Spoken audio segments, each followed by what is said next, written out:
तो एनिमे की स्टार्टिंग होती है एक कूड़े कचड़े के ढेर से और उसके बाद हमें एक पोयम दिखाई जाती है जिसका अर्थ ये होता है अगर हम किसी चीज का अच्छे से ख्याल रखते हैं तो उसमें सोल आ जाती है, लेकिन अगर हम किसी चीज को फालतू की चीज समझते हैं तो फिर क्या होगा। तो एनिमे की स्टार्टिंग में हमें एक घर का सीन दिखाया जाता है। घर के अंदर एक छोटी सी बच्ची होती है, उसकी एक डॉल होती है जो कि थोड़ी सी फट गई होती है। लड़की की जो माँ होती है वो अपनी बेटी को बोलते है कि बेटा इस डॉल को फेंक दो, हम नई खरीद लेंगे। जिसके बाद लड़की की माँ उस डॉल को लेकर कूड़े कचड़े की पॉलिथीन में डाल देती है और उस पॉलिथीन को ले जाकर एक गड्ढे में डाल देती है और वो गड्ढा एक ट्रक से जुड़ा हुआ था जिसमें सारा कूड़ा कचड़ा चला जाता है। जब वो ट्रक उस कूड़े कचड़े को यहाँ से लेकर जा रहा होता है तभी एक बंदा उस ट्रक के ऊपर यहाँ पे नजरें बनाकर रखा हुआ था। इसके बाद हम वही अननोन पर्सन को देखते जो कि उस कूड़े के ढेर के पास जाता है और उसके अंदर कुछ ढूंढने लगता है। तभी उसे एक सिक्योरिटी गार्ड देख लेता है और उसके ऊपर बंदूक तान देता है। तभी सिक्योरिटी गार्ड के 2 और बंदे यहाँ पे आ जाते, लेकिन वो अननोन पर्सन इनसे घबराता नहीं है बल्कि इनके ऊपर कूड़ा कचड़ा का ढेर फेंक कर मारता है और उसके बाद यहाँ से चिमनी से 9-2-11 हो जाता है। इसके बाद वो एक वेयर हाउस के अंदर पहुंच जाता है जहाँ पर उसके ऊपर गोलियों की बरसात हो रही थी और वो एक एक करके सभी गोलियों से बचता चला जा रहा था, लेकिन एक गोली उसके कंधे के ऊपर लग जाती है। लेकिन ये बंदा यहाँ से भागने पे कामयाब हो जाता है। जिसके बाद हमें पता चलता है कि इस लड़के का नाम है रूडो और ये बोल रहा था ये सबके सब एक नंबर के बेवकूफ। इसके बाद हमें एक सिटी दिखाई जाती जो कि एकदम साफ सुथरी थी। यहाँ के लोग भी एकदम साफ सुथरे थे और यहाँ के लोग एकदम व्हाइट कपड़े पहना करते थे। इसके बाद हम एक आदमी को देखते जिसके कपड़े काफी ज्यादा मैले और गंदे थे। तभी उसकी नजर 2 लड़कियों के ऊपर पड़ती है जो कि बात कर रही थी। वो कचड़ा चोर कल फिर से चोरी करने के लिए आया था। मुझे तो समझ नहीं आता कि आखिर वो कचड़े को चोरी करके करता क्या होगा। और ये आदमी उन दोनों महिलाओं की बातें सुन रहा था। तभी वो दोनों महिलाएं इस आदमी को देखकर बोलने लगती है कि आखिर ये ट्राइफॉग हमारी सिटी में क्या करने के लिए आते हैं। उन दोनों महिलाओं की बात सुनकर ये आदमी एक दरवाजे से दूसरी साइड जाने लगता है और फिर हमें टॉप एंगल से 2 सिटी दिखाई जाती है जिसमें से तो एक होती है साफ सुथरी सिटी और एक होती है झुग्गी झोपड़ी और इन दोनों के बीच में एक दीवार होती है जिसने की इन दोनों सिटी को बांट रखा है। झुग्गी झोपड़ी में ट्राइफॉग रहते हैं जिनके पूर्वजों ने कभी न कभी इस दुनिया में गुनाह करा है। इसके बाद हम एक लड़के को देखते हैं जिसका नाम है रूडो और ये वही लड़का जो कि उस कूड़े कचड़े के ढेर में चोरी करने के लिए गया था। तभी इसके पास एक लड़की आती है। इस लड़की का नाम है चीवा जो कि आते रूडो को डांटने लगती है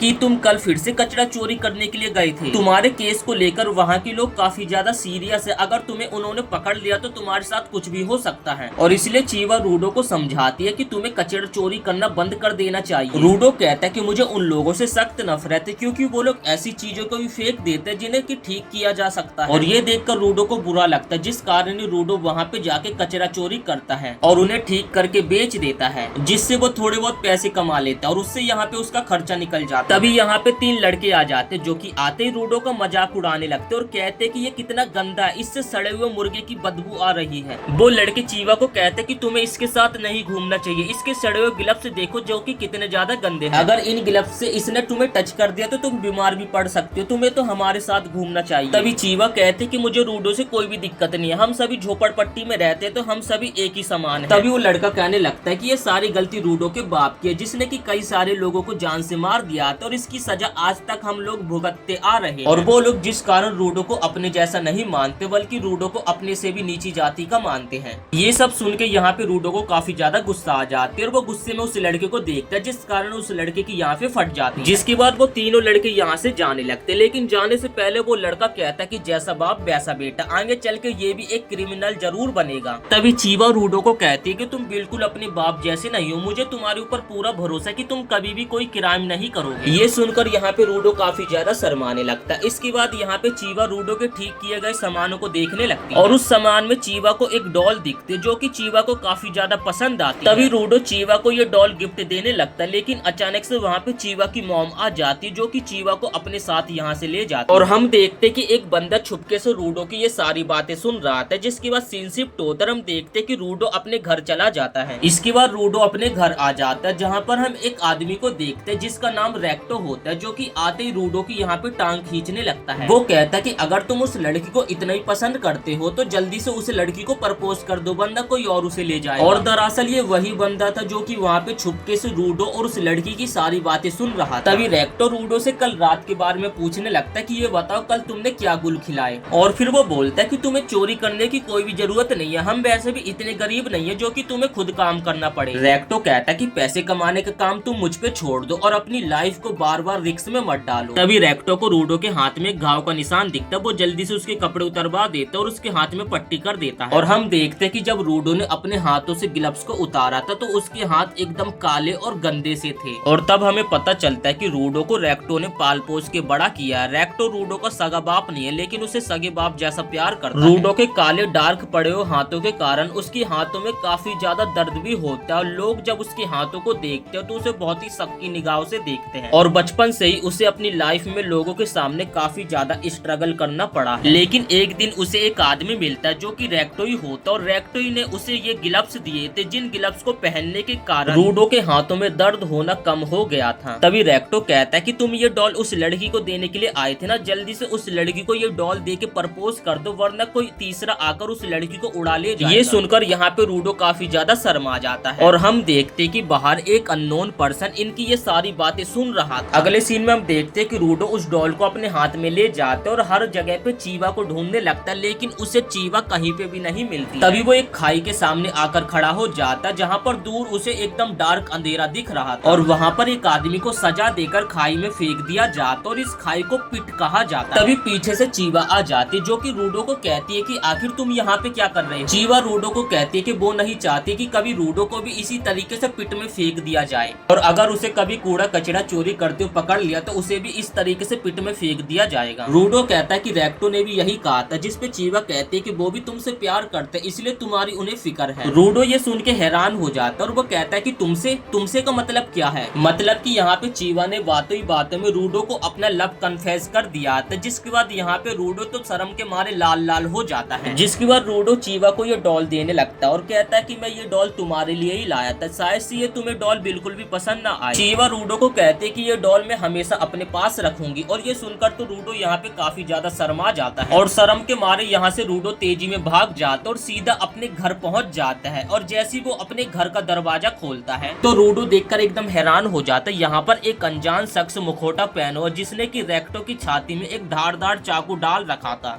रूडो गुस्से में उस आदमी के ऊपर हमला करने के लिए जाता है, लेकिन अगले पल यहाँ पे वो आदमी रूडो का भुर्ता बना देता है और रूडो के घर से उसकी एक नोटबुक को उठा लेता है। और उसके बाद वो यहाँ से चला जाता है, लेकिन वो बंदा रूडो को यहाँ पे कुछ भी नहीं करता है।